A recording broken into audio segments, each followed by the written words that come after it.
Welcome my dear students. আজ আমি class 6 রায় ও Martin প্রশ্নবিচিত্রার 2025 সালের তৃতীয় পর্যায়ক্রমিক মূল্যায়নের ভূগোলের 316 নম্বর পেজের 7 নম্বর স্কুলের প্রশ্নগুলি সলভ করব। চলো তাহলে শুরু করি। ক্লাস 6 রায় ও মার্টিন প্রশ্নবিচিত্রার 316 নম্বর পেজের 7 নম্বর স্কুলের একে দেখেছে সঠিক উত্তরটি বেছে নাও। একের দাগ, অক্ষরেখার মধ্যে সবচেয়ে বেশি পরিধি, এর উত্তরটা হবে সি নিরক্ষরেখার। দুইয়ের দাগ, প্রদত্ত কোন দেশের ওপর দিয়ে মূল মধ্যরেখা প্রসারিত হয়েছে, এর উত্তরটা হবে বি লন্ডন। তিনের দাগ, ছায়াবৃত্তের অপর নাম, এর উত্তরটা হবে এ আলোকবৃত্ত। চারের দাগ, ভারতের প্রধান দ্রাঘিমা কোন শহরের উপর দিয়ে কল্পিত, এর উত্তরটা হবে সি এলাহাবাদ প্রয়াগরাজ। পাঁচের দাগ, আগত সৌর বিকিরণের বায়ু দ্বারা সরাসরি শোষিত হয়, এর উত্তরটা হবে বি 14%। ছয়ের দাগ, প্রতি বর্গমিটার উচ্চতা বৃদ্ধিতে 1 ডিগ্রি হারে উষ্ণতা হ্রাস পায়, এর উত্তরটা হবে এ 165 মিটার। সাতের দাগ, বায়ু দূষণের একটি প্রাকৃতিক কারণ হলো, এর উত্তরটা হবে সি দাবানল। আটের দাগ, ফ্রিজ এসি সুগন্ধি স্প্রে থেকে নির্গত কোন গ্যাস ওজোন স্তরকে ক্ষয় করে, এর উত্তরটা হবে সি সিএফসি। নয়ের দাগ, কত ডেসিবেল শক্তিসম্পন্ন শব্দে মানুষের কানের পর্দা ছেড়ে যেতে পারে, এর উত্তরটা হবে সি 160 ডেসিবেল। 10এর দাগ, ভারতের দীর্ঘতম হিমবাহ হলো, এর উত্তরটা হবে সি সিয়াচেন। 11 দাগ, ভারতের সর্বোচ্চ মালভূমি, এর উত্তরটা হবে এ লাদাখ। 12 দাগ, ভারতের পশ্চিম বাহিনী নদী, এর উত্তরটা হবে এ নর্মদা। 13 দাগ, হিমালয় কোন ধরনের পর্বত, এর উত্তরটা হবে বি ভঙ্গিল পর্বত। 14 দাগ, রাগি হলো, এর উত্তরটা হবে বি মিলেট জাতীয় ফসল। 15 দাগ, সোনালী পানীয় বলা হয়, এর উত্তরটা হবে বি চাকে। 16 দাগ, দক্ষিণ আন্দামানে যে আদিবাসী বাস করে তা হলো, এর উত্তরটা হবে সি জারোয়া। 17 দাগ, নিত্যবহ নদীকে মানচিত্রে কোন রেখার সাহায্যে দেখানো হয়, এর উত্তরটা হবে এ নীল। 18 দাগ, ভৌগোলিক বৈশিষ্ট্য মানচিত্রে রেখা দিয়ে নির্দিষ্ট হয় না, এর উত্তরটা হবে বি বনভূমি। এরপর দেখো 3 দাগে, নিচের প্রশ্নগুলির অতি সংক্ষিপ্ত উত্তর দাও। 1 দাগ, ক্ষুদ্রতম সমাক্ষরেখার নাম কি, এর উত্তরটা হবে সুমেরু ও কুমেরু বৃত্ত। 2 দাগ, পৃথিবীর আবর্তন বেগ কোথায় শূন্য, এর উত্তরটা হবে উত্তর ও দক্ষিণ মেরুতে শূন্য। 3 দাগ, সাইলেন্স জোন কি, এই প্রশ্নোত্তরটি তোমাদের পাঠ্য বইয়ের 62 নম্বর পেজে। দেখো তোমরা এখান থেকে লিখবে, স্কুল হাসপাতাল বিভিন্ন প্রতিষ্ঠানের সামনে লাগানো থাকে সাইলেন্স বোর্ড, এর অর্থ এইসব প্রতিষ্ঠানের সামনে হর্ন বাজানো আইনত নিষিদ্ধ।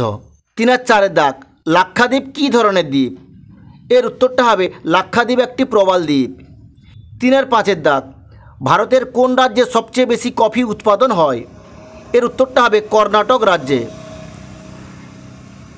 6 দাগ, হিমাচল প্রদেশের আদিবাসী জনগোষ্ঠীকে কি বলা হয়, এর উত্তরটা হবে কিন্নর। 7 দাগ, ভারতের একটি অন্তর্বাহিনী নদীর নাম লেখো, এর উত্তরটা হবে লুনি নদী। 8 দাগ, ভারতের কোথায় ঝুম চাষ লক্ষ্য করা যায়, এর উত্তরটা হবে উত্তর পূর্বাঞ্চলে। 9 দাগ, হু এর পুরো নাম কি, এর উত্তরটা হবে ওয়ার্ল্ড হেলথ অর্গানাইজেশন। এরপরে দেখো 4 দাগে শূন্যস্থান পূরণ করো। 1 দাগ, সূর্যরশ্মির যে অংশ পৃথিবীকে উত্তপ্ত না করে ফিরে আসে তাকে বলে ড্যাশ, এর উত্তরটা হবে অ্যালবেডো। 2 দাগ, উষ্ণবায়ু সম্মিলিত এলাকায় বায়ুর ড্যাশ চাপ বিরাজ করে, এর উত্তরটা হবে নিম্নচাপ বিরাজ করে। 3 দাগ, বায়ু দূষণের ফলে পৃথিবীর গড় উষ্ণতা বৃদ্ধি পাওয়াকে বলা হয় ড্যাশ, এর উত্তরটা হবে বিশ্ব উষ্ণায়ন। 4 দাগ, ড্যাশ প্রণালী ভারত ও শ্রীলঙ্কাকে বিচ্ছিন্ন করেছে, এর উত্তরটা হবে পক প্রণালী। 5 দাগ, পৃথিবীর বৃহত্তম নদী মধ্যবর্তী দ্বীপ হলো ড্যাশ, এর উত্তরটা হবে মাজুলি। 6 দাগ, মানচিত্র অঙ্কনের বিদ্যাকে বলা হয় ড্যাশ, এর উত্তরটা হবে কার্টোগ্রাফি। এরপরে দেখো 5-এর দাগে নিচের প্রশ্নগুলির সংক্ষিপ্ত উত্তর দাও। 5-এর 1-এর দাগ, নিরক্ষরেখাকে বিষুবরেখা বলা হয় কেন? এই প্রশ্নের উত্তরটি তোমাদের ভূগোল সহায়িকা রায় মার্টিনের 78 নম্বর পেজে 4-এর দাগের প্রশ্নটা লেখা আছে। দেখো লেখা আছে বিষুব শব্দের অর্থ সমান দিন রাত্রি। পৃথিবীর কেবলমাত্র নিরক্ষরেখায় সারা বছর দিন রাত্রি সমান থাকে বলে একে বিষুবরেখা বলা হয়। 5-এর 2-এর দাগ, পার্বত্য অঞ্চলের জনবসতি কম কেন? এই প্রশ্নের উত্তরটি তোমাদের পাঠ্য বইয়ের 72 নম্বর পেজে তোমরা এখান থেকে এতদূর পর্যন্ত লিখে নেবে। 5-এর 3-এর দাগ, আদিবাসী কাদের বলা হয়? এই প্রশ্নের উত্তরটি তোমাদের পাঠ্য বইয়ের 99 নম্বর পেজে তোমরা এখান থেকে লিখবে বিশেষ সামাজিক গোষ্ঠী যারা প্রাচীনকাল থেকে শিকার, পশুপালন, ফলমূল সংগ্রহ করে জীবনযাপন করে আসছে, যাদের জীবনযাত্রা সম্পূর্ণভাবে প্রকৃতির উপর নির্ভরশীল তাদেরকে আদিবাসী বলে। 5-এর 4-এর দাগ, শব্দদূষণ নিয়ন্ত্রণের কয়েকটি উপায় লেখো। এই প্রশ্নের উত্তরটি তোমাদের পাঠ্য বইয়ের 64 নম্বর পেজে দেখো এখানে লেখা আছে শব্দদূষণ নিয়ন্ত্রণ। এখানে অনেকগুলো পয়েন্ট আছে, এগুলো তোমরা লিখে নেবে। 5-এর 5-এর দাগ, দিল্লির সঙ্গে কলকাতার জলবায়ুর পার্থক্য কোথায়? এর উত্তরটা তোমরা লিখবে যে স্থান সমুদ্রের যত কাছে অবস্থিত সেখানে তাপমাত্রার প্রসার তত কম হয়, অর্থাৎ জলবায়ু সমভাবাপন্ন প্রকৃতির হয়। কলকাতা সমুদ্রের কাছাকাছি অবস্থিত, তাই কলকাতার জলবায়ু সমভাবাপন্ন প্রকৃতির। দিল্লি সমুদ্র থেকে দূরে অবস্থিত, তাই দিল্লির জলবায়ু চরমভাবাপন্ন প্রকৃতির। 5-এর 6-এর দাগ, দাবানল কি? এর উত্তরটা হবে বনে গাছে গাছে ঘষা খেয়ে যে আগুন সৃষ্টি হয় তাকে দাবানল বলে। 5-এর 6-এর দাগ, নিচের প্রশ্নগুলির সংক্ষিপ্ত ব্যাখ্যামূলক উত্তর দাও। 6-এর 1-এর দাগ, চিত্র অঙ্কন করে দ্রাঘিমারেখার বৈশিষ্ট্য লেখো।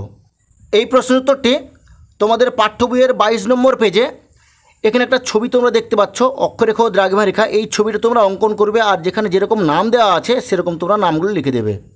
আর দ্রাঘিমারেখার বৈশিষ্ট্য তোমরা তোমাদের রায় মার্টিন ভূগোল সহায়িকার 73 নম্বর পেজের 6 নম্বর প্রশ্ন দেখো লেখা আছে দ্রাঘিমারেখার বৈশিষ্ট্য।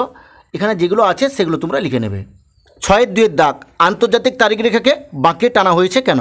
এই প্রশ্নের উত্তরটি তোমাদের পাঠ্য বইয়ের 28 নম্বর পেজে তোমরা এখান থেকে লিখবে, এই জায়গায় লিখবে আন্তর্জাতিক তারিখ রেখা। লিখবে আন্তর্জাতিক তারিখ রেখাকে কোথাও কোথাও বাঁকে দেওয়া হয়েছে, কারণ 180 ডিগ্রি দ্রাঘিম রেখাকে অনুসরণ করে আন্তর্জাতিক তারিখ রেখা কল্পনা করা হলে স্থলভাগের মানুষদের মধ্যে দিন ও তারিখ নিয়ে খুব অসুবিধার সৃষ্টি হতো। এই অসুবিধা দূর করার জন্য আন্তর্জাতিক তারিখ রেখাকে স্থলভাগ এড়িয়ে জলভাগের উপর দিয়ে কল্পনা করা হয়েছে। এতদূর পর্যন্ত লিখে নেবে। 6-এর 3-এর দাগ, বাড়িতে কীভাবে বায়ু দূষিত হয়? এই প্রশ্নের উত্তরটি তোমাদের পাঠ্য বইয়ের 57 নম্বর পেজে এখানে লেখা আছে। দেখো বায়ু দূষণ তোমার ঘরেও, এখানে লেখা আছে। এখানে এই একটা পয়েন্ট দেওয়া আছে, এখানে একটা পয়েন্ট দেওয়া আছে, এই দুটো পয়েন্ট তোমরা তুলে নেবে। 6-এর 4-এর দাগ, মানচিত্র ও গ্লোবের মধ্যে তুলনা করে সুবিধা ও অসুবিধাগুলি লেখো। এই প্রশ্নের উত্তরটি তোমাদের পাঠ্য বইয়ের 105 নম্বর পেজে এখানে দেখো দুটো পয়েন্ট লেখা আছে। তোমরা এখান থেকে এই দুটো পয়েন্ট লিখে নেবে, এত পর্যন্ত লিখে নেবে। 6-এর 5-এর দাগ, প্রমাণ সময় বলিতে কী বোঝো? কখন একটি দেশে একাধিক প্রমাণ সময় দেখা যায়?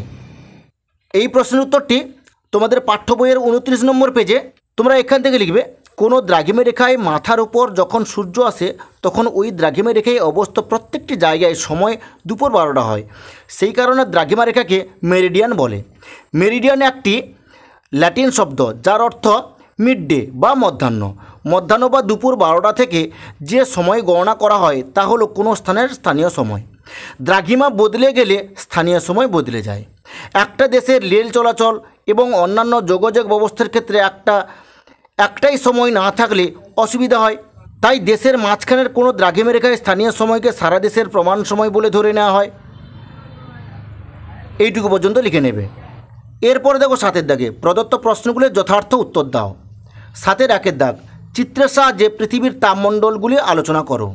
এই প্রশ্নের উত্তরটি তোমাদের পাঠ্য বইয়ের 52 নম্বর পেজে এখানে দেখো পৃথিবীর তাপমণ্ডলের ছবিটা দেওয়া আছে, এই ছবিটা তোমরা এঁকে নেবে।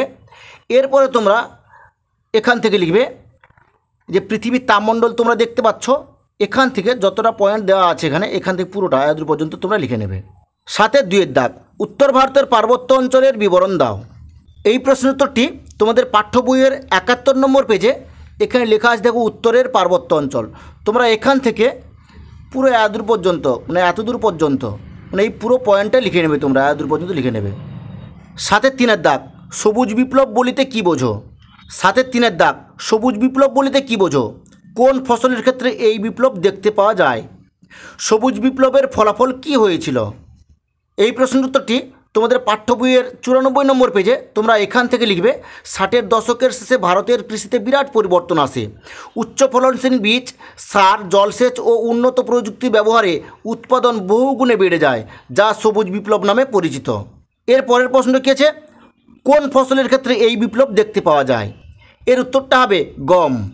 এর পরের প্রশ্ন কী লেখা আছে? সবুজ বিপ্লবের ফলাফল কী হয়েছিল? এর উত্তরটা হবে সবুজ বিপ্লবের ফলে ভারতের খাদ্যশস্য প্রচুর পরিমাণে উৎপাদন হয়েছিল। 7-এর 4-এর দাগ, বায়ু দূষণ নিয়ন্ত্রণের উপায়গুলি কী কী? এই প্রশ্নের উত্তরটি তোমাদের পাঠ্য বইয়ের 58 নম্বর পেজে এখানে লেখা আছে। দেখো, বায়ু দূষণ প্রতিকারের উপায়। এখানে অনেকগুলো পয়েন্ট দেওয়া আছে, তোমরা এই পয়েন্টগুলো তুলে নেবে। ঠিক আছে, আজ এই পর্যন্ত। নেক্সট ভিডিওতে আমি 8 নম্বর স্কুলের প্রশ্নগুলি সলভ করব।